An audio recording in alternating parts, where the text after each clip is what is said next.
കേന്ദ്ര ബി.ജെ.പി. സർക്കാർ ഇത് അടിച്ചേൽപ്പിക്കാനുള്ള ശ്രമമാണ് നടത്തിയിട്ടുള്ളത്. കേന്ദ്ര ബി.ജെ.പി. സർക്കാർ ഇത് അടിച്ചേൽപ്പിക്കാനുള്ള വലിയ ശ്രമമാണ് പൊതുവെ നടത്തിക്കൊണ്ടിരിക്കുന്നത്. ആ ശ്രമം ജനാധിപത്യപരമല്ല, അത് സെക്യുലറിസത്തിനെതിരാണ്. വന്ദേ മാതരവുമായി ബന്ധപ്പെട്ട ആദ്യ രണ്ട് ഈരടികൾ കൂടെ ആർക്കും കുഴപ്പമില്ല. എന്നാൽ പിന്നീട് വന്ന ഈരടികൾ അത് ചർച്ച ചെയ്യപ്പെടുകയും ബഹുസ്വര സമൂഹത്തിന് യോജിക്കാൻ പറ്റുന്നതല്ല എന്നുള്ളത് ഇന്ന് ആദ്യം ചർച്ച ചെയ്യപ്പെടുന്നില്ല, കാലങ്ങളായി ചർച്ച ചെയ്യപ്പെടുന്നതാണ്. ഇന്ത്യയുടെ പ്രധാനമന്ത്രി ബഹുമാനപ്പെട്ട ശ്രീ ജവഹർലാൽ നെഹ്റു ഉൾപ്പെടെ ഇതിൽ അതിശക്തമായ നിലപാട് സ്വീകരിച്ചിട്ടുണ്ട്. നമ്മുടെ രാജ്യത്തെ പാർലമെന്റിൽ ചർച്ച ചെയ്യപ്പെട്ടപ്പോൾ വളരെ ഗൗരവത്തോടു കൂടി വിഷയത്തെ കൈകാര്യം ചെയ്തതാണ്. ആ നിലയിൽ ഈ വിഷയം ഒരു രാഷ്ട്രീയ പ്രശ്നമായി കാണേണ്ടതാണ്.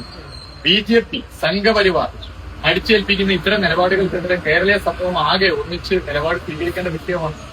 എല്ലാവരും ഒന്നിക്കേണ്ട. അതാണ് ഞാൻ പറഞ്ഞത്. കെ.പി.സി.സിയുടെ നിലപാട്, ബി.ജെ.പി. യൂണിയൻ മുസ്ലിം ലീഗിന്റെ നിലപാട്, CMPയുടെ നിലപാട്, RSPയുടെ നിലപാട്, കേരള കൂട്ടം ജോസഫിന്റെ നിലപാട്, ഇവരുടെ ഒക്കെ നിലപാട് അറിയാൻ താല്പര്യമുണ്ട്. കാരണം ഇത് എല്ലാവരും കൂടി ഒരു സെക്യുലർ മനസ്സുള്ള എല്ലാവരും കൂടി ഇതിനെ എതിർക്കേണ്ടതാണ്. പൊതുവായിട്ട് എല്ലായിടത്തും ഇടതുപക്ഷത്തിന്റെ നിലപാട് ഇത് CPIMന്റെ സ്റ്റേറ്റ്മെന്റ് ആണല്ലോ എന്റെ കയ്യിലുള്ളത്. CPIM ഇതുമായി ബന്ധപ്പെട്ട സ്റ്റേറ്റ്മെന്റ് ആണ്, പോളിറ്റ് ബ്യൂറോന്റെ സ്റ്റേറ്റ്മെന്റ് ആണ് എന്റെ കയ്യിൽ. ഈ LDF സർക്കാർ അധികാരത്തിൽ വരികയായിരുന്നെങ്കിൽ ഈ സാഹചര്യത്തിൽ ഈ വരികൾ ഒഴിവാക്കാൻ തന്നെ നിലപാടെടുക്കുമായിരുന്നു. LDF സർക്കാർ 2021 സത്യപ്രതിജ്ഞാ ചടങ്ങിലോ 2016 സത്യപ്രതിജ്ഞാ ചടങ്ങോ നടന്ന ഘട്ടത്തിൽ അന്ന് കേന്ദ്രം ഭരിച്ചിരുന്നത് ബി.ജെ.പി. ഗവൺമെന്റാണ്. നരേന്ദ്രമോദിയാണ് പ്രധാനമന്ത്രി. അന്നൊന്നും ഇതുണ്ടായിട്ടില്ലല്ലോ. അല്ല, ഇപ്പോഴായിരുന്നെങ്കിൽ ഇപ്പൊ UDF ആണല്ലോ. LDF ആണ്, ഒരു സംശയം വേണ്ട, അത് അംഗീകരിക്കുന്ന പ്രശ്നം. ദേശീയ ഗീതം വന്ദേ മാതരം പൂർണ്ണമായും സത്യപ്രതിജ്ഞ ചടങ്ങിൽ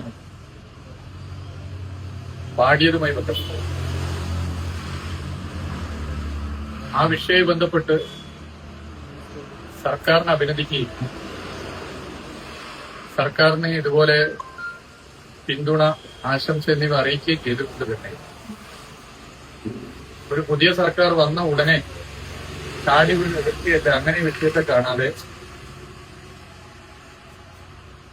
ഈ വിഷയത്തിൽ മതനിരപേക്ഷ മനസ്സുകളിൽ ഉണ്ടായിട്ടുള്ള ആശങ്ക ശ്രദ്ധയിൽപ്പെടുത്തുന്ന നിലയിൽ ഒരു ഫേസ്ബുക്ക് പോസ്റ്റ് ചെയ്തു. പൊതുവെ ചെയ്യുന്നതിന്റെ ഭാഗമായി അത് പിന്നീട് ചർച്ച ചെയ്യപ്പെടുകയും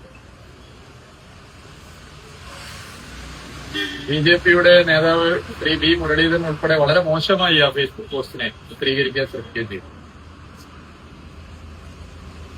ഞാൻ ആദ്യം തന്നെ പറയട്ടെ, ഇതൊരു മതപ്രശ്നമായിട്ടല്ല കാണേണ്ടത്, ഒരു രാഷ്ട്രീയ പ്രശ്നം. വന്ദേ മാതരത്തിന്റെ എല്ലാ ഈരടികളും പാടിയത് ഒരു രാഷ്ട്രീയ പ്രശ്നമായിട്ടാണ് കാണേണ്ടത്, ഒരു മതപ്രശ്നമല്ല. നമ്മുടെ രാജ്യത്തിന്റെ ഭരണഘടന മുന്നോട്ട് വെക്കുന്ന സെക്യുലറിസത്തിന്റെ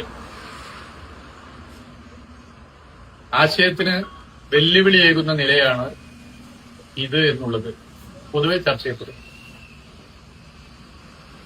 വന്ദേ മാതരത്തിന്റെ ആദ്യ രണ്ട് ഈരടികൾ അത് മറ്റു പ്രശ്നങ്ങളൊന്നുമില്ല. എന്നാൽ പിന്നീടുള്ള 4 ഈരടികളിൽ തീർച്ചയായും ഒരു ബഹുസ്വര സമൂഹത്തിനാകെ അംഗീകരിക്കാൻ വേണ്ടി പറ്റുന്ന കാര്യങ്ങളല്ല എന്നുള്ളത് ഇപ്പോൾ ആദ്യമായിട്ട് ചർച്ച ചെയ്യപ്പെടുന്നില്ല. സ്വാതന്ത്ര്യാനന്തര ഇന്ത്യയും സ്വാതന്ത്ര്യത്തിന് മുൻപും ചർച്ച ചെയ്യപ്പെട്ട വിഷയം. ഇന്ത്യയുടെ ആദ്യത്തെ പ്രധാനമന്ത്രി ശ്രീ ജവഹർലാൽ നെഹ്റു, ഇന്ത്യൻ നാഷണൽ കോൺഗ്രസും ഇതിലെടുത്തിട്ടുള്ള നിലപാട് ദീർഘകാലത്തെ ചർച്ചകളുടെ ഭാഗമായിട്ടാണ്. ആ നിലപാട് ബഹുസ്വര സമൂഹത്തിന് ഇതിന്റെ എല്ലാ ഈരടികളും കേട്ട് അംഗീകരിച്ചു പോകാൻ പറ്റുന്നതല്ല. അതുകൊണ്ട് ആദ്യ 2 സ്റ്റാൻസുകൾ, ഈരടികൾ അത് മാത്രമാണ് ഉചിതം എന്നുള്ളതാണ്. ഇന്ത്യൻ നാഷണൽ കോൺഗ്രസ് ആ നിലപാടാണ് എടുത്തത്. പശ്ചിമ ബംഗാൾ ഉൾപ്പെടെയുള്ള സംസ്ഥാന നിയമസഭയിലേക്കുള്ള തെരഞ്ഞെടുപ്പിന് മുമ്പ് കേന്ദ്ര ബി.ജെ.പി. ഗവൺമെന്റ് ഇത് ഒരു പ്രത്യേക നിലയിൽ അടിച്ചേൽപ്പിക്കാനുള്ള ശ്രമം നടത്തി. അന്ന് CPIM, എന്റെ പ്രസ്ഥാനം, അതിന്റെ പോളിറ്റ് ബ്യൂറോ ഇതുമായി ബന്ധപ്പെട്ട് ശക്തമായ നിലപാട് സ്വീകരിച്ചിരുന്നു. ആ പ്രസ്താവന എന്റെ കയ്യിലുണ്ട്. പിന്നീട് ഇതുമായി ബന്ധപ്പെട്ട് സുപ്രീം കോടതി തന്നെ മാർച്ച് മാസമാണ് എന്നാണ് എനിക്ക് തോന്നുന്നത് ഇതൊരു അഡ്വൈസറി മാത്രമാണ്, ഇത് മാൻഡേറ്ററി അല്ല, ഇത് നിർബന്ധിതമല്ല. കേന്ദ്ര ഗവൺമെന്റിന് ഇത് അഡ്വൈസ് ചെയ്യാം, അല്ലെങ്കിൽ ആവശ്യപ്പെടാം. എന്നാൽ ഇത് നിർബന്ധമായി നടപ്പിലാക്കണമെന്ന് പറയാൻ പറ്റില്ല. ബഹുമാനപ്പെട്ട സുപ്രീം കോടതി തന്നെ ചൂണ്ടിക്കാട്ടി. തമിഴ്നാട്ടിൽ ബഹുമാനപ്പെട്ട മുഖ്യമന്ത്രി ശ്രീ വിജയുടെ നേതൃത്വത്തിൽ ഗവൺമെന്റ് അധികാരമേൽക്കുമ്പോഴും ഈ വിഷയമുണ്ടായിരുന്നു, വിവാദമുണ്ടായിരുന്നു. അങ്ങനെയുള്ള ഒരു പശ്ചാത്തലത്തിൽ കേരളത്തിലെ UDF സർക്കാരിന്റെ സത്യപ്രതിജ്ഞാ ചടങ്ങിൽ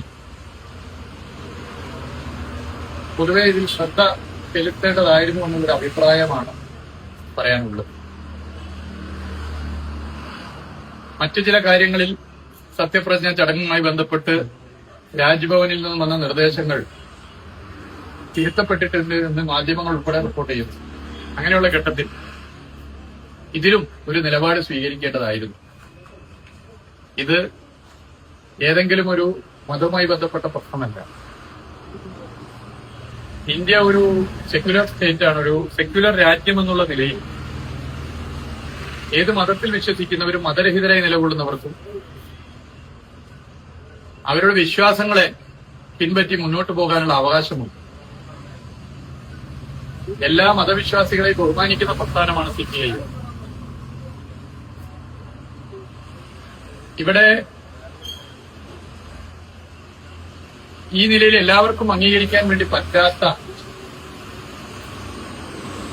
നേരത്തെ ഒരുപാട് തവണ ചർച്ച ചെയ്യപ്പെട്ട് അതിൽ നിലപാട് സ്വീകരിക്കപ്പെട്ട ഒരു വിഷയത്തിൽ വന്ദേമാതരം എല്ലാ ഈരടികളും അവിടെ പാടിയത് ഒരു രാഷ്ട്രീയ പ്രശ്നമാണ്. അത് നമ്മുടെ രാജ്യത്തിന്റെ ഭരണഘടനാ സെക്യുലറിസത്തെ ചോദ്യം ചെയ്യുന്ന ഒരു പ്രശ്നമാണ്.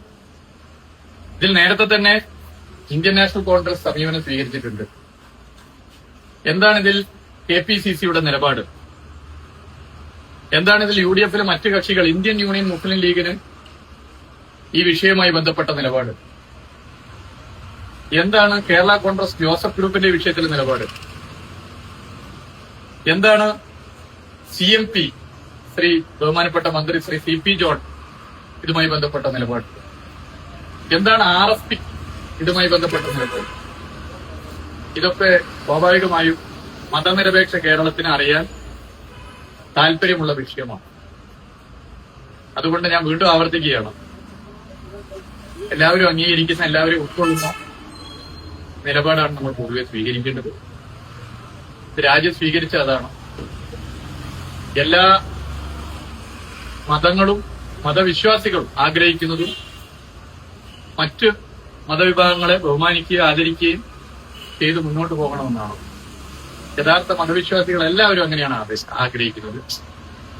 ഇത് ഈ നിലയിൽ പൊതുവെ അംഗീകരിക്കാൻ പറ്റാത്തതാണ്. അതുകൊണ്ടാണ് ഒരു പുതിയ സർക്കാർ വന്ന ഉടനെ ഇങ്ങനെയൊരു വിഷയം വന്നപ്പോൾ ഈ വിഷയത്തെ നമ്മൾ അഡ്രസ് ചെയ്യാതെ പോകാൻ വേണ്ടി പറ്റില്ല എന്നുള്ളത് കൊണ്ട് അവിടെ ചൂണ്ടിക്കാട്ടിയത്. ഒരു പുതിയ സർക്കാർ വന്ന ഉടനെ ചാടി എഴുന്നേറ്റ് അതിനെതിരെ പറയുകയില്ല. സർക്കാരിന് എല്ലാവിധ ആശംസകളും നേരുകയാണ്. ഫേസ്ബുക്കിൽ നേർന്നിട്ടുണ്ട്, ഈ നേരുകയാണ്. ഈ വിഷയത്തിൽ നമ്മൾ ഒരു ചർച്ച ചെയ്ത് ഗൗരവത്തിൽ മുന്നോട്ട് പോകേണ്ട പ്രശ്നമാണ്. BJPയുടെ മുൻ സംസ്ഥാന പ്രസിഡന്റ് V. മുരളീധരൻ ഇതൊരു രാഷ്ട്രീയ പ്രശ്നത്തിൽ നിന്ന് മാറ്റി ഒരു മതവർഗീയ പ്രശ്നമാക്കി മാറ്റാൻ ശ്രമിക്കുന്നത് ലജ്ജാകരമാണ്. അത്ര എനിക്ക് ഇതുമായി ബന്ധപ്പെട്ട് പറയാനുള്ളൂ. ഇത് ഞങ്ങൾ ഏത് മതവർഗീയ നിലപാടുകളെ ഇതുപോലെ ശക്തമായി എതിർക്കുന്ന സമീപനമാണ്. ആർവി ബാബു മുതൽ ശശികല ടീച്ചർ വരെ ഇതുമായിട്ട് ബന്ധപ്പെട്ട് പോസ്റ്റ് അപ്പൊ ഇതിനകത്തൊരു സംഘപരിവാർ വിധേയത്വം ആണ് എന്നുള്ള തരത്തിലാണ് പറയാനുള്ളത്. അങ്ങനെ എന്താണ് പ്രോപ്പർ മറുപടി പറയാത്ത അങ്ങനെ തന്നെയാണോ? അല്ല, തീർച്ചയായിട്ടും സംഘപരിവാറിന്റെ അജണ്ടയിട്ടുണ്ട്. നമുക്ക് പറയാം പശ്ചിമബംഗാൾ ഉൾപ്പെടെയുള്ള സംസ്ഥാനങ്ങളിലേക്ക് നിൽക്കുന്ന തെരഞ്ഞെടുപ്പിന്റെ തൊട്ടു മുമ്പ് കേന്ദ്ര BJP ഗവൺമെന്റ് ഇത്തരത്തിലൊരു നീക്കം നടത്തിയതിന്റെ പിന്നിൽ രാഷ്ട്രീയ അജണ്ടയുണ്ട്, മതവർഗീയത കൊണ്ടുവരാനുള്ള അജണ്ടയുണ്ട്, സംഘപരിവാർ അജണ്ടയുണ്ട്. സംഘപരിവാറിന്റെ അജണ്ടയാണ് വന്ദേ മാതരം പൂർണ്ണമായും അത് പാടിപ്പോകണമെന്നുള്ളത്. സംഘപരിവാറിന്റെ അജണ്ടയാണ്. ആദ്യത്തെ 2 ഈരടികൾ ഇവിടെ ആർക്കും എതിർപ്പില്ല. ദേശീയ ഗാനത്തെയോ ദേശീയ ഗീതത്തെയോ ബഹുമാനിക്കാത്ത പ്രശ്നമില്ല. നമ്മളെല്ലാവരും ബഹുമാനിക്കുന്നതാണ്. ദേശീയ പതാകയെ ബഹുമാനിക്കുന്നത്. എന്നാൽ ഇവിടെ പ്രശ്നം ഇതൊരു മതവുമായി ബന്ധപ്പെട്ട പ്രശ്നമല്ല, ഇതൊരു രാഷ്ട്രീയ പ്രശ്നമാണ്, ഒരു പൊളിറ്റിക്കൽ ഇഷ്യൂ ആണ്. രാജ്യത്തിന്റെ ഭരണഘടന മുന്നോട്ട് വെക്കുന്ന സെക്യുലറിസമായി ബന്ധപ്പെട്ട പ്രശ്നമാണ്. ഇതിലെല്ലാവരും ഒരു നിലപാട് സ്വീകരിച്ചു പോകേണ്ട വിഷയം. സത്യപ്രതിജ്ഞ ചടങ്ങ് എന്ന് പറയുന്നത് ഗവർണറാണല്ലോ അതിന്റെ നിയമനം നടത്തുന്നത്. അപ്പോൾ ആ രീതിയിൽ ഗവർണറുടെ പ്രൊറഗേറ്റീവ് ആണല്ലോ എന്താണ് ചെയ്യേണ്ടതും കാര്യങ്ങളും എല്ലാം പോകുന്നത്. അപ്പൊ സ്വാഭാവികമായിട്ടും സർക്കാർ അതിനകത്ത് എന്ത് ചെയ്യാൻ കഴിയുന്നതാണ്. അല്ല, ഇവിടെ ഗവർണറുടെ സത്യപ്രതിജ്ഞ ചടങ്ങുമായി ബന്ധപ്പെട്ട് ഗവർണറുടെയും രാജ്ഭവന്റെയും മറ്റു ചില നീക്കങ്ങൾ തടഞ്ഞിരുന്നു എന്ന് നിങ്ങൾ തന്നെ റിപ്പോർട്ട് ചെയ്ത മാധ്യമങ്ങളിൽ തന്നെ റിപ്പോർട്ട് വന്ന അറിവ് ഉണ്ട്. അപ്പോ വേദിയിൽ ആളുകളെ ഇരുത്തുന്നതുമായി ബന്ധപ്പെട്ടാണെന്നാണ് ഞാൻ മനസ്സിലാക്കുന്നത്. വേദിയിൽ ആരെങ്കിലും ഇരിക്കുന്നതുമായി ബന്ധപ്പെട്ടതിനേക്കാൾ വലിയ പ്രശ്നമാണിത്. ഇനിയിപ്പോ വേദിയിൽ ഇരുത്തിയ ആളുകൾ സദസ്സിലിരുന്നാലും അതിനേക്കാൾ വലിയ പ്രശ്നമാണ് ഈ വിഷയം. ഇതുമായി ബന്ധപ്പെട്ടിരിക്കും. അപ്പൊ പ്രാധാന്യം കൊടുക്കേണ്ടത് യഥാർത്ഥത്തിൽ ഈ വിഷയത്തിനായി. കേന്ദ്ര സർക്കാരിന്റെ ഉത്തരവാണ് ഈ വന്ദേമാതരം 6 വരികൾ പാടണം എന്നുള്ളത്. അതോടൊപ്പം കേന്ദ്ര ബി.ജെ.പി. സർക്കാർ ഇത് അടിച്ചേൽപ്പിക്കാനുള്ള ശ്രമമാണ് നടത്തിയിട്ടുള്ളത്. കേന്ദ്ര ബി.ജെ.പി. സർക്കാർ ഇത് അടിച്ചേൽപ്പിക്കാനുള്ള വലിയ ശ്രമമാണ് പൊതുവെ നടത്തിക്കൊണ്ടിരിക്കുന്നത്. ആ ശ്രമം ജനാധിപത്യപരമല്ല, അത് സെക്യുലറിസത്തിനെതിരാണ്. വന്ദേ മാതരവുമായി ബന്ധപ്പെട്ട ആദ്യ 2 ഈരടികൾ കൂടെ ആർക്കും കുഴപ്പമില്ല. എന്നാൽ പിന്നീട് വന്ന ഈരടികൾ അത് ചർച്ച ചെയ്യപ്പെടുകയും ബഹുസ്വര സമൂഹത്തിന് യോജിക്കാൻ പറ്റുന്നതല്ല എന്നുള്ളത് ഇന്ന് ആദ്യമായിട്ട് ചർച്ച ചെയ്യപ്പെടുന്നില്ല, കാലങ്ങളായി ചർച്ച ചെയ്യപ്പെടുന്നതാണ്. ഇന്ത്യയുടെ പ്രധാനമന്ത്രി ബഹുമാനപ്പെട്ട ശ്രീ ജവഹർലാൽ നെഹ്റു ഉൾപ്പെടെ ഇതിൽ അതിശക്തമായ നിലപാട് സ്വീകരിച്ചിട്ടുണ്ട്. നമ്മുടെ രാജ്യത്തെ പാർലമെന്റിൽ ചർച്ച ചെയ്യപ്പെട്ടപ്പോൾ വളരെ ഗൗരവത്തോടു കൂടി ഈ വിഷയത്തെ കൈകാര്യം ചെയ്തതാണ്. ആ നിലയിൽ ഈ വിഷയം ഒരു രാഷ്ട്രീയ പ്രശ്നമായി കാണേണ്ടതാണ്. ബി.ജെ.പി. സംഘപരിവാർ അടിച്ചേൽപ്പിക്കുന്ന ഇത്തരം നിലപാടുകൾക്കെതിരെ കേരളീയ സമൂഹം ആകെ ഒന്നിച്ച് നിലപാട് സ്വീകരിക്കേണ്ട വിഷയമാണ്. എല്ലാവരും ഒന്നിക്കേണ്ട. അതാണ് ഞാൻ പറഞ്ഞത്. KPCCയുടെ നിലപാട്, ബി.ജെ.പി. മുസ്ലിം ലീഗിന്റെ നിലപാട്, CMPയുടെ നിലപാട്, RSPയുടെ നിലപാട്, കേരള കൂട്ടം ജോസഫിന്റെ നിലപാട്, ഇവരുടെ ഒക്കെ നിലപാട് അറിയാൻ താല്പര്യമുണ്ട്. കാരണം ഇത് എല്ലാവരും കൂടി ഒരു സെക്യുലർ മനസ്സുള്ള എല്ലാവരും കൂടി ഇതിനെ എതിർക്കേണ്ടതാണ്. ഈ ടി.വി.കെയുടെ സത്യപ്രതിജ്ഞ ചടങ്ങിലും ഇതേപോലെ തന്നെ മുഴുവൻ ഇന്ത്യകളും പാടിയിട്ടുണ്ടായിരുന്നു. അപ്പോൾ ഇത്തരത്തിലാണെങ്കിൽ CPIM പുറത്തു നിന്നാണെങ്കിലും പിന്തുണയ്ക്കുന്നുണ്ട് മന്ത്രിസഭയിലല്ലെങ്കിൽ ആ ഒരു സർക്കാർ. അങ്ങനെയാണെങ്കിൽ EVM സർക്കാരിനോടും അറിയിക്കട്ടെ. അവിടെ ഇടതുപക്ഷ കക്ഷികൾ നിലപാട് പറഞ്ഞിട്ടുണ്ടെന്നുള്ളത് ഞാൻ വായിച്ചു തന്നിട്ടുണ്ട്. ഇടതുപക്ഷ കക്ഷികൾ നിലപാട് പറഞ്ഞിട്ടുണ്ട്. പാർലമെന്റിൽ ചർച്ച ചെയ്യപ്പെടുന്ന സമയത്ത് CPIMന്റെ അംഗങ്ങൾ ശക്തമായി നിലപാട്. എന്റെ കയ്യിലുള്ളത് പോളിറ്റ് ബ്യൂറോയുടെ സ്റ്റേറ്റ്മെന്റ് ആണ്.